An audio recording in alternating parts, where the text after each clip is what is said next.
Welcome to today's Explainer. I'm absolutely thrilled you're tuning in because we're unpacking a truly fascinating and frankly, absolutely crucial warning we came across from Alpine Property Management.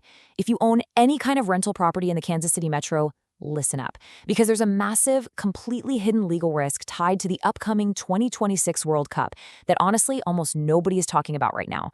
Let's break the whole shebang down so you actually understand the risk and, more importantly, can protect your investment. 33. Yep, 33 days. So why does that matter?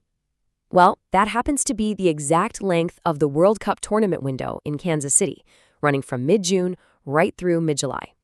And as you're going to see in just a minute, that is literally the precise amount of time needed to create a highly dangerous legal vulnerability for landlords when it comes to unauthorized occupants. Okay, let's dive into this. We're going to start off with the World Cup trap, then compare Missouri versus Kansas laws. From there, we'll hit the 4 high-risk scenarios, cover some proven prevention strategies, and wrap up with exactly how to take immediate legal action. Section 1, the World Cup trap, and the sheer scale of this global event. To put things into perspective, an estimated 650,000 visitors will be flooding into Kansas City for the games. It's going to be huge. And because the city actually relaxed its permitting rules to handle this massive influx of people, we're going to see an absolute flood of first-time short-term rental hosts entering the market. But here's the trap. Many of these well-meaning property owners completely lack security experience. They don't have documented checkout procedures, and what that does is leave the door wide open for opportunistic bad actors. I really want to make it abundantly clear. This isn't just some hypothetical what-if concern. The Overland Park Police Department literally issued a stark warning on Fox 4 Kansas City. They said, guests who come for the World Cup might not leave. Squatters have legal rights that many property owners do not expect. No way, right? But similar squatter issues tied to short-term rentals have actually popped up in other cities during major events, and local police are actively warning hosts that this is a real, tangible threat. All right, on to Section 2, Missouri versus Kansas laws, and how to navigate this incredibly complex legal maze. Okay, there's a really critical difference here between adverse possession and civil trespass. You see, when people hear the word squatter, they usually think of adverse possession, which, fun fact, in these states actually takes 10 to 15 years of continuous occupation. Obviously, a World Cup guest isn't hitting that mark. But civil trespass, that happens instantly. The moment an occupant establishes a mere appearance of residency, which incredibly happens simply by showing a responding police officer a booking receipt or just a text message, the police can no longer just pull them out of the house. It instantly turns a simple overstay into a total civil court nightmare. And this brilliantly illustrates the stark legal differences depending on which side of the state line your property sits. Look at this. Kansas actually requires a 3 to 30-day notice, depending on the exact situation, and standard evictions take anywhere from 3 to 6 weeks. Now, Missouri does have an expedited auction, which we'll get to, but crucially, listen to this. Self-help eviction is strictly prohibited in both states. If you try to just change the locks or shut off the utilities yourself, in Missouri, you could face penalties of up to 3 times the occupant's damages. Simply put, you absolutely cannot take matters into your own hands. But hey, there is a silver lining here for Missouri property owners. RSMo 534.602 is Missouri's brand new expedited removal law, which was just enacted recently in August 2024. Basically, if you can definitively prove the occupant isn't a legitimate tenant, you can file a verified petition for an ex parte order. That essentially means a judge grants the order immediately just based on your evidence. So you could potentially get an order for law enforcement to legally remove that unlawful occupant within 48 hours. It's a massive tool, provided you have all your documentation perfectly in order. Moving to Section 3, 4 high-risk scenarios. These are the real-world situations you're going to face. Let's break down the 4 specific high-risk scenarios you need to be actively watching for. First up, the overstaying guest.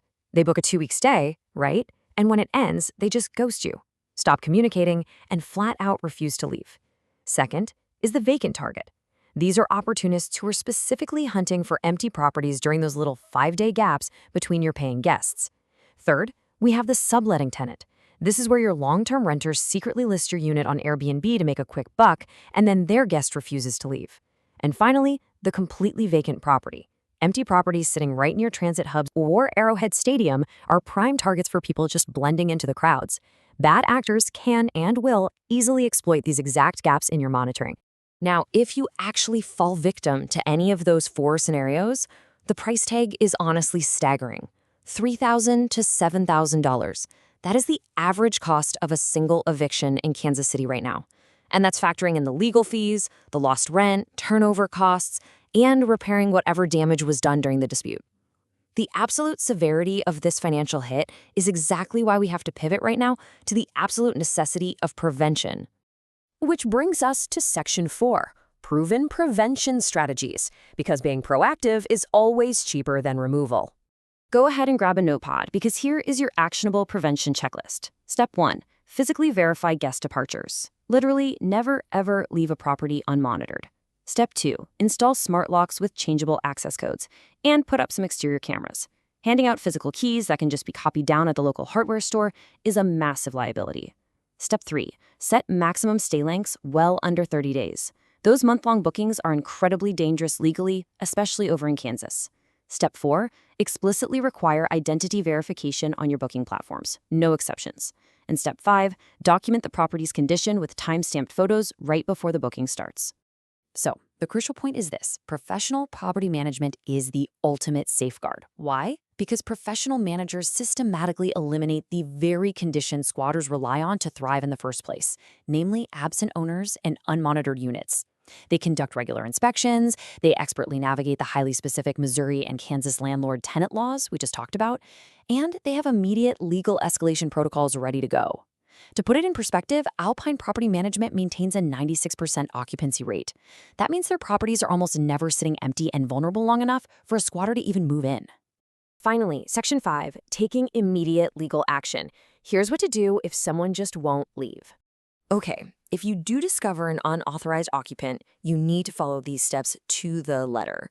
Step 1, call local law enforcement immediately. Do not, I repeat, do not try to confront the occupant yourself. Step 2, as we emphasized earlier, avoid all self-help tactics. No changing the locks, no shutting off the power or water. That will severely backfire on you in court. Step 3, hand over all your documentation to the officers, your deeds, booking records, and any communications showing they are supposed to be gone. And Step 4, if the police determine it's a civil matter and not criminal trespass, you must immediately move to the courts. You'll need to file a verified petition in Missouri or an unlawful detainer, which is the formal eviction process in Kansas. Just make sure you follow the legal process exactly. Which leaves us with a final, pretty provocative question. Is your Kansas City property truly ready for the World Cup? Or are you leaving the door wide open for a costly squatter battle?